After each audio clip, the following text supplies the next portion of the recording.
uma outra jornalista da Globo News falou privadamente que essa havia sido a coisa mais corajosa que ela já tinha visto o presidente Bolsonaro fazer. Antes de continuar, peço gentilmente que você curta, compartilhe e se inscreva em nosso canal. Ative o sininho das notificações para receber nossas atualizações em tempo real. Seu comentário é essencial, pois ajuda mais patriotas a terem acesso a essas informações importantes. Agradeço desde já a sua participação. Eu passei uma boa parte do programa de ontem falando sobre o julgamento do Bolsonaro e elogiando a postura corajosa e inteligente que o presidente teve em comparecer presencialmente ao Supremo Tribunal Federal para encarar os seus algozes no olho. E essa estratégia que eu tinha sugerido no X e foi adotada pelo presidente foi absolutamente bem sucedida. Todos os maiores jornais do Brasil se surpreenderam e noticiaram a ida dele ao Supremo. As fotos dele no julgamento viralizaram e ele virou o principal assunto do país. Esse ato também causou um incômodo gigantesco na velha mídia, a ponto de nós termos a Natuza Neri da Globo News falando isso aí. Na segunda parte, eu vim acompanhando do avião toda a primeira etapa dessa análise, e aí quando chego em Brasília e me dirijo ao Supremo Tribunal Federal, não é no plenário, é num outro lugar chamado de igreja, que o prédio se parece de fato com uma igreja. Você sobe até o terceiro andar e lá estava sentado já o ex-presidente Jair Bolsonaro. Ele ficou muito sério a maior parte do tempo, falou muito pouco no ouvido do advogado Paulo da Cunha Bueno, de hora com o Celso Quilardi. Eles estavam adiando Bolsonaro. Bolsonaro não fez caras e bocas, não fez gestos desrespeitosos, mas a presença dele ali era uma presença sentida naturalmente. Um dos advogados com quem eu conversei, numa saída desse advogado para tomar um café, ele disse: olha, não pegou bem, gerou algum incômodo, mas Bolsonaro estava preocupado com um aspecto, e nesse aspecto ele me pareceu bem sucedido, que era a imagem de corajoso. Sobretudo depois do episódio do filho, de ficar nos Estados Unidos, ele precisava passar essa mensagem de coragem para sua militância. E ali, quando fui apurar um pouco mais, eles fizeram uma avaliação. A ideia foi de Paulo da Cunha Bueno, que foi tomada no domingo, a Sadi contou esse bastidor aqui mais cedo, e num dado momento se reuniu a equipe de advogados, não só os advogados de Bolsonaro, mas o próprio Juca, que é o advogado do Braga Neto, chegou a ser consultado sobre se Bolsonaro deveria ou não. E eles fizeram o seguinte relato para mim. Se ponderou se o julgamento seria técnico ou se o julgamento seria político, e considerando que o julgamento seria político, então, diante disso, era bom que ele viesse, sim, enfrentar aqueles que ele pinta, ou já pintou, ou vai continuar pintando como algozes. Você vê a imagem de Bolsonaro entrando nesse plenário, que tem um pé direito bem baixo, ele é muito amplo, mas ele, do lado mais profundo, ele é absolutamente escuro, e você fica bem longe do Alexandre de Moraes. Bolsonaro estava num raio mais próximo de todos, e ali no campo de visão de todos os ministros do Supremo, da primeira turma, e também do Procurador-Geral da República. Vejam o quão surreal é isso, porque as pessoas às vezes não entendem muito de opinião pública, narrativa e etc, etc. Talvez marketing político seja o termo correto. No horário nobre da Globo News, foi dito que a presença do Bolsonaro foi sentida e que causou incômodo aos juízes do Supremo. E mais, que Bolsonaro foi bem sucedido a mostrar a imagem como corajoso. Aliás, eu mostrei ontem aqui o Alexandre tremendo, segurando uma folha de papel. Imagem de corajoso. E não foi só isso. Eu não vou dizer aqui quem, mas ontem, vou dar exemplos aqui, eu conversei com a imprensa ontem, com a velha mídia, e uma outra jornalista da Globo News falou privadamente que essa havia sido a coisa mais corajosa que ela já tinha visto o presidente Bolsonaro fazer. Outra jornalista, essa da Folha de São Paulo, me avisou que eles não levavam fé quando eu tinha dito a eles que o presidente iria, e ficaram impressionados. Pelo amor de Deus, teve até, não leva em consideração só a Natuza Neri ou os meus relatos aqui, leva em consideração, por exemplo, um editorial do Estadão elogiando a coragem de Bolsonaro.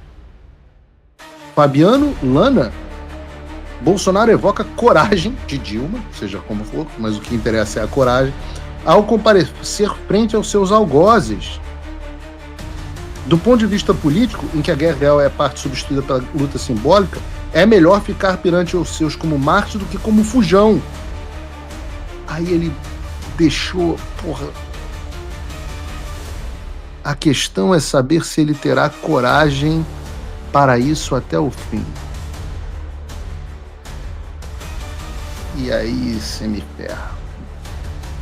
E quando você tem uma estratégia que é um sucesso, que te traz benefícios de imagem, etc, etc, o que você que está assistindo o Paulo Figueiredo Show faria?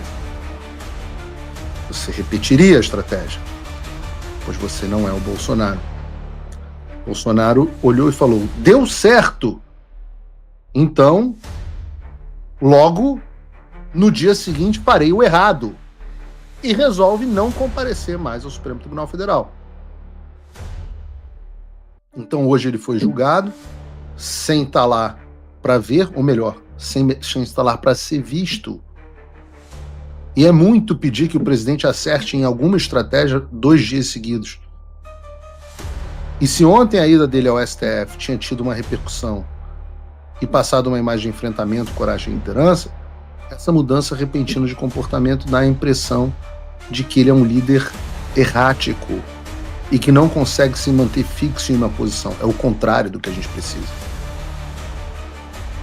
E em vez de pautar os noticiários nacionais, ele escolheu se abster e deixar que os ministros do Supremo fizessem isso.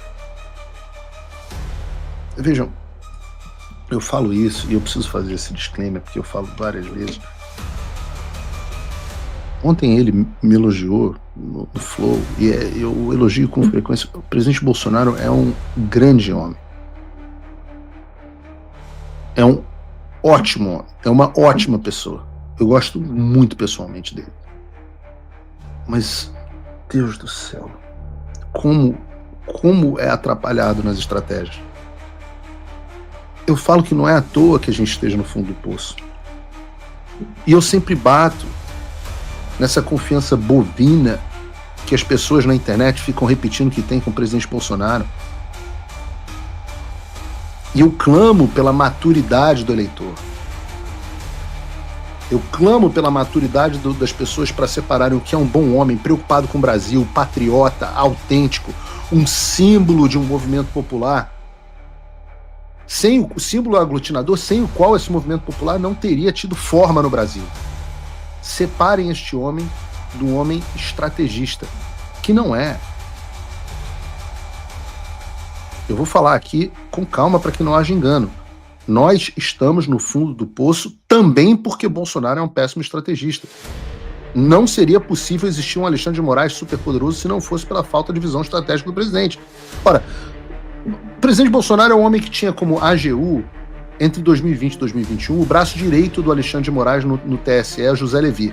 Sim, o homem que era o advogado-geral da União, defenderia os interesses do presidente Bolsonaro, era uma pessoa do Alexandre de Moraes. E depois que saiu da AGU, foi ser secretário-geral do TSE com Alexandre de Moraes como presidente. Bolsonaro é o homem que tinha Sérgio Moro como ministro da Justiça. Sob aplauso de vocês, puxa-saco. Eu não, senhor. Bolsonaro é o homem que colocou Nunes Marques e André Mendonça no Supremo Tribunal Federal. Eu não quero ficar aqui lembrando os erros, mas só para de achar que tudo é uma boa estratégia. Se você acompanha o meu conteúdo e quer que ele continue no ar, considere apoiar. Um pouco mais de $5 por mês, você já faz a diferença. É rápido. Entre em www.paulofigueiredoshow.com/apoie, use o cupom da descrição e estamos resolvidos. Valeu! Vejam um exemplo. Parem um minuto, pelo amor de Deus, façam uma reflexão. Se não conseguem fazer para frente, façam para trás. A conversa mais dura que eu tive com o presidente Bolsonaro, a conversa terminou aborrecida. Foi quando eu o implorei para não voltar no Brasil e ficar aqui nos Estados Unidos, em março de 23. Implorei para ele ficar. Aí ele anuncia que ia voltar para o Brasil e as pessoas, gênio, xadrez 4D, voltou para organizar a oposição. A oposição tivesse alguma organização e como se o Bolsonaro organizasse alguma coisa. Então as pessoas não ficou nos Estados Unidos, não foi porque foi uma coisa, é só Bolsonaro fez, eu tenho que... Vamos pensar se foi ou não uma estratégia boa. É importante fazermos essa reflexão. Não é popular, mas é importante. Vamos ser honestos aqui. Eu estou aqui para ser honesto com vocês, com o público. O que teria acontecido se o presidente Bolsonaro tivesse ficado nos Estados Unidos? Eu digo a partir do meu caso. O Alexandre até hoje não conseguiu me mandar uma única intimação sequer, porque ele teria que seguir o EMLAT, que é o Acordo de Cooperação, e a Convenção de Haia. Tem que passar pelo Departamento de Justiça, etc, etc. O mesmo aconteceria com o presidente Bolsonaro. Cada intimação para depor ia demorar um século. Isso se o Departamento de Justiça seguisse adiante. Porque, vejam, é o Departamento de Justiça que tem rejeitado tudo que o Alexandre tem feito até agora. Mesmo debaixo do governo Biden. Ou seja, toda essa investigação estaria travada. E nós não estaríamos nem perto do que estamos vivendo nesse momento que estamos vivendo hoje. E se o Alexandre tivesse decretado a prisão preventiva do Eduardo? Olha, liga para o Alan dos Santos e pergunta o que acontece quando se decreta a prisão preventiva política de alguém aqui nos Estados Unidos. Nada. Por outro lado, ele teria dado palestras por todo o país, teria ganhado bom dinheiro, estaria muitíssimo próximo do Trump, seria cu e calça com o Trump, porque ele teria passado 2 anos ao lado dele, quando ele ainda não havia retornado à Casa Branca. Ele era um homem muito mais acessível. As relações podiam ser aprofundadas, o nosso trabalho em denunciar a ditadura brasileira tinha avançado enormemente, porque todas as portas que não estavam abertas no Congresso teriam sido, e depois agora na Casa Branca, estão abertas pelo ex-presidente do Brasil, afirmando o que está acontecendo. Programa de televisão, espetáculo. Este era o meu plano para o Bolsonaro nos Estados Unidos. Consegui levá-lo no CPAC, foi um sucesso estrondoso. Aí nós teríamos hoje Trump no poder. Bolsonaro já explicou para os Estados Unidos inteiro o problema do Brasil, muito próximo do Trump, com Lula, né? Se desgraça que está o Brasil e as investigações travadas.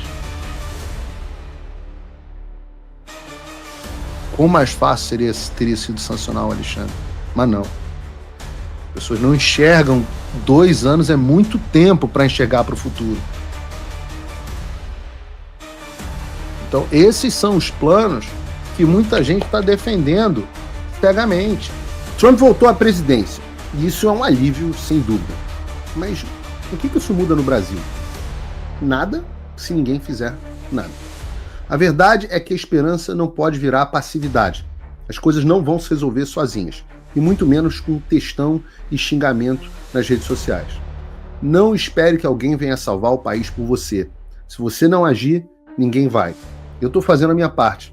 Eu larguei tudo para me dedicar a isso. Mas sem apoio, esse trabalho simplesmente não continua.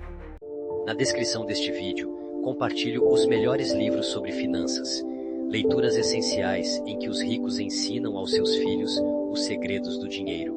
Essas obras transformaram minha visão sobre como o dinheiro realmente se movimenta. Investir nesse conhecimento pode mudar sua vida por um preço acessível.